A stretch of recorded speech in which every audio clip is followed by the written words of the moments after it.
Hello guys, hope you are doing well. आज CHSE का physics का एग्ज़ाम था, बोर्ड एग्ज़ाम का। उनका पेपर अभी मेरे पास है, ये सेट बी है। तो एनालिसिस करते हैं अभी पेपर को, कैसे लेवल पेपर का कैसा था, और सारे शॉर्ट क्वेश्चन का सल्यूशन भी करते हैं।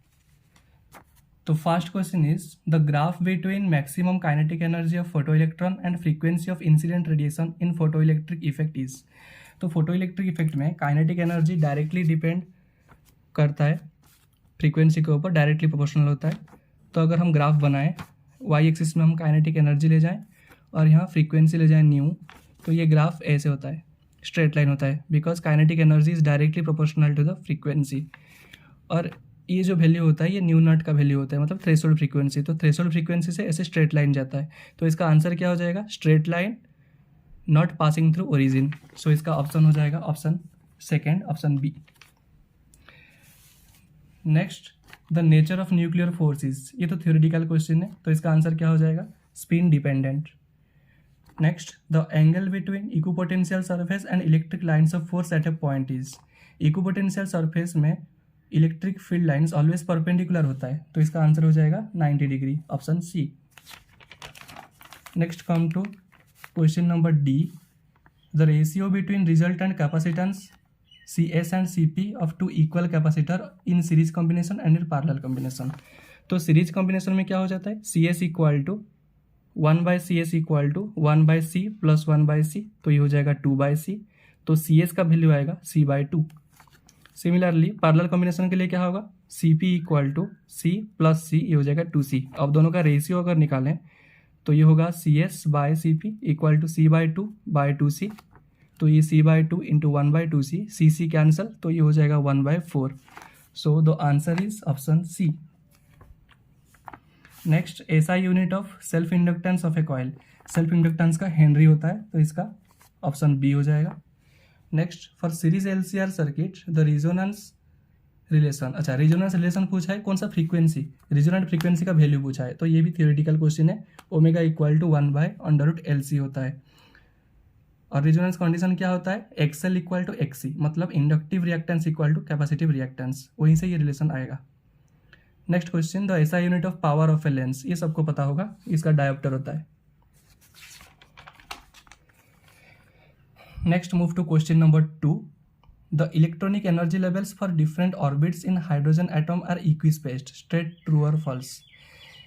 इक्वी स्पेस मतलब सेम स्पेस, दोनों के बीच गैप सेम होता है बोल रहा है। फॉर्मूला क्या होता है? EN इक्वल टू -13.6/n² होता है।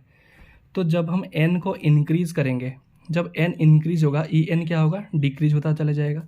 तो ग्राउंड स्टेट, उसके ऊपर जाएंगे जो excited state, first excited state, second excited state, third excited state, but ये गैप क्या होगा? कॉन्टिन्यूसली डिक्रीज होगा, तो ये इक्वी स्पेस नहीं होगा। सो इसका आंसर हो जाएगा फॉल्स। नेक्स्ट देखो, for convex lens in which position an object should be placed to have real and magnified image. इसका आंसर होगा between optical centre and focus. Next, dimensional formula of magnetic permeability. Dimensional formula कैसे find करेंगे?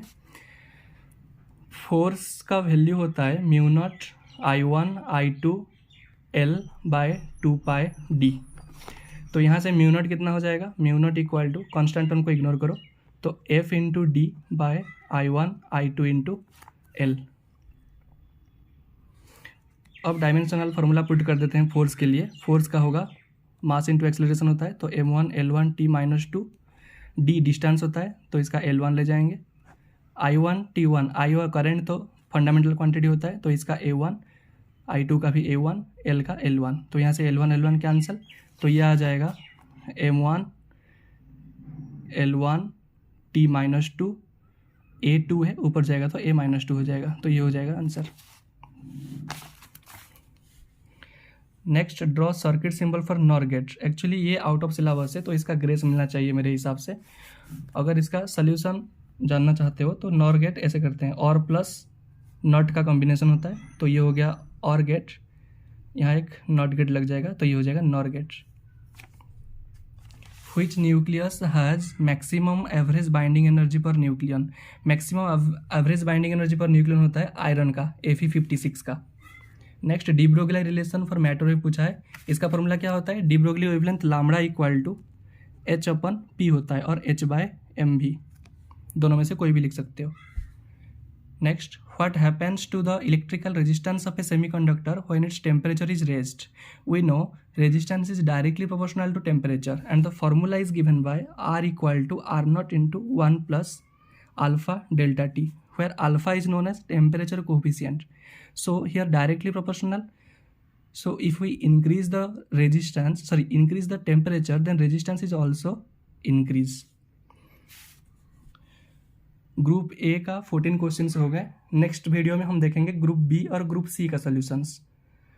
अगर video आपको पसंद आए तो comment section में बताना और चैनल को लाइक और सब्सक्राइब कर देना।